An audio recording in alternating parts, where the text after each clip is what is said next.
To start off, this is a throwaway as I don't want it to tie back to me. Also, buckle up, this is going to be a long ride. These events took place over several years. I hope it is worth the read. I am going to begin with the main players. Me, my ex-wife Pepper, revenge target number 1, her boyfriend Steve, revenge target number 2, the boyfriend's ex-wife Maria, co-partner in the revenge, my daughter Sarah, and my friend Jason, accomplice in the revenge. With that set, let's get some backstory out of the way. So, Pepper and I had a very up and down marriage. It was one of those that I was madly in love with her, but looking back I think she was in it more for the money and convenience. She had one son we will call Drug, because he was and still is a major drug addict, before we got married, and I also had one son, name is unimportant, that I had full custody of. While married we had Sarah. I toughed the marriage out for as long as I could, but eventually, we just couldn't keep it together. We separated, and due to traveling some for work and having custody of my son, I moved back to my hometown a few states away so my parents could help, but kept an apartment in the town that Pepper and Sarah lived in so that I could still spend as much time with my daughter as I could. At this time, I asked my best friend Jason, who is a lawyer and owns his own firm, to do up a child support agreement for us. It is very important to note that we only addressed child support. It had nothing about custody or visitation or anything else in it. So, for about a year this was how it would work. I would spend a month with Sarah while my parents watched my other son, then I would spend a month with my son. Almost exactly a year later I could no longer afford keeping two households, and Pepper was wanting to move back to her hometown, which was in a different state but closer to where I lived, so I gave up the apartment and she moved. The new situation continued for a couple more years. Pepper and I remained friendly and even tried to reconcile the relationship a couple of times, but it wouldn't work out. I was still deeply in love with her, but we couldn't come to an agreement on things like where to live and such. I forced myself to try and move on and started dating. She had been dating basically from the day after I moved out. Even though I still loved her, our relationship moved more into good friends than husband and wife. So, she finally meets Steve. I never was told much about Steve other than he was a certified ethical hacker, and that is what he did for employment. Important later.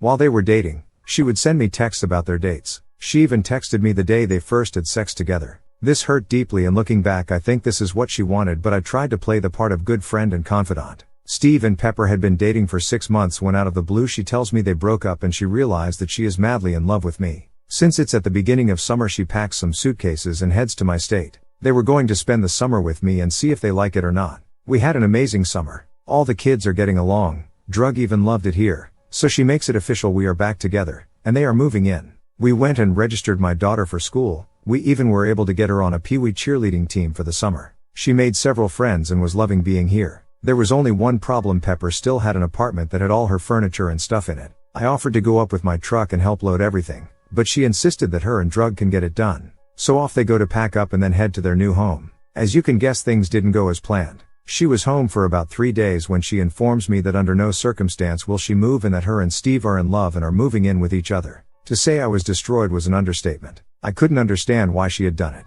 The worst part was she left it to me to tell Sarah the bad news. When I told her, the devastated look on her face started turning my feelings of hurt into feelings of anger. Then Sarah broke down and started begging to stay with me and started spilling the beans. She told me things about how her mom would leave with Steve for days and leave Drug in charge. She had to learn how to cook for herself at 8 because Drug would spend the money on drugs and spend the whole time high. If Drug wasn't left in charge, Pepper would use her multiple convicted felon niece to watch her. She also told me about the first time that she had met Steve. He came to their house, basically said hello, and him and her mom disappeared into the bedroom and started having loud sex. Sarah was outside the door bawling and they just ignored and continued. This is how my 8-year learned of sex, and she is still in counseling trying to recover 7 years later. At this point my anger has turned to rage. I immediately notified Pepper that there was no way Sarah was coming back and I would fight her to the death to keep her out of that situation. Pepper responded by getting an emergency hearing in her state to force Sarah back. I had to scramble, but I managed to get a lawyer and easily won the hearing, which Pepper showed up late for and told the judge it was due to a disability. The judge agreed that since there was no custody agreement and with the troubling accusations that I had gathered, it was best for now for Sarah to stay with me. I had won the first battle, but it was short-lived. Within an hour of the hearing, I started getting tons of phishing emails and texts. I was also getting password resets and MFA codes from my bank, Facebook, Reddit, and any other accounts. I knew that Steve was behind it. The very next day Jason calls. His law firm's website, email, and phone account had been hacked. Because he had to disclose the hack to the court and because he was working on a semi-high profile case at the time the FBI got involved. To say I was enraged was an understatement. These two people had destroyed me, harmed my daughter, and tarnished the reputation of my lifelong friend. It was time for them to pay, and pay dearly. I was a man on a mission. I spent hours digging up as much dirt as I could on Steven and Pepper. I had a lot of luck with Pepper. I found social media posts of her out late drinking that correlated to tardiness and missed days at school for Sarah. I found tons of pics of her and two strange kids doing fun activities. I found neighbors that were willing to testify that Sarah had to come beg for food because she was left with either drug or the felon. I knew I could bury her. Steve on the other had all his accounts locked down.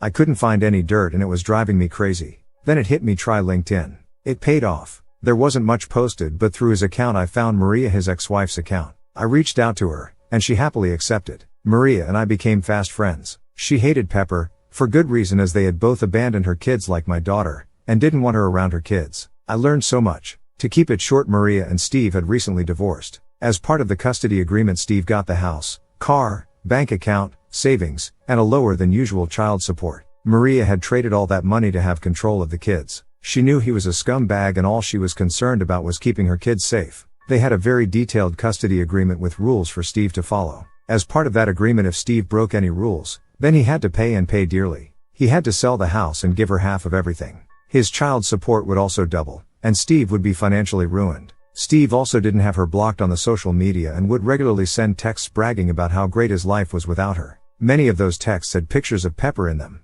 We compared notes, we swapped evidence, we came up with a plan. And now it is time for revenge. First, I got with Jason. He let the FBI investigator know that I had also had some hacking attempts and we believed it was the same person. The investigator called quick. I gave him all the information I had and who I believed was doing it, and he asked a weird question. Do I know where Steve worked? Well, yes, I did, thanks to Maria. So apparently Steve wasn't as good as a hacker as he thought himself to be. They had already traced back the hack on Jason to a business, the very same business Steve worked for. As soon as my conversation with the FBI was done, I called his work to lodge a complaint. I told the manager that someone was trying to hack me, and I was sure it was Steve. They, of course, did not take it too seriously because I had no proof. What they didn't know was they were soon going to be getting a visit from a special agent. The next week was absolute hell for Steve and Pepper. Pepper got served with the divorce papers and her lawyer got served with all the evidence I had gathered. My lawyer said it was the most complete investigation he had ever seen. I had all 40 tardiness and 19 absences tied to nights out drinking with Steve. I had hard proof of them abandoning my daughter for days at a time. Maria even gave me a picture that was taken at 2 a.m. the night before the emergency hearing with Steve and Pepper dinking in a tattoo parlor. The same hearing, she was late to and said it was due to a disability. Steve got served that he had violated the entire custody agreement. Maria had pictures from me proving he was with Pepper on nights the kids were with him, and they were left alone. She also had proof that there was contact with Pepper that violated the custody agreement. The fallout was awesome to watch. Steve was fired. Between my complaint, another older complaint of him hacking, and the FBI showing up, they had no choice but to fire him. He did avoid any legal issues as the FBI could never tie it directly to him. The word spread of why he was fired, and no one would hire him in an IT job again. He had to sell the house, liquidate all the investments and bank accounts and give half to Maria. His child support got to stay the same since he no longer had a source of income. Last I heard he was working at a grocery store. So in total his income went from $200K plus a year to less than $40K. As for Pepper, the divorce was swift and painful for her. The judge ruled in my favor for all counts. I got sole custody and sole decision making. She was forced to go to counseling and her and drug can only visit Sarah with a third-party supervisor paid for by Pepper. Sarah is doing much better. She still needs counseling, but she thrives in school and has many friends. She very rarely sees her mom, but she is much better off without her.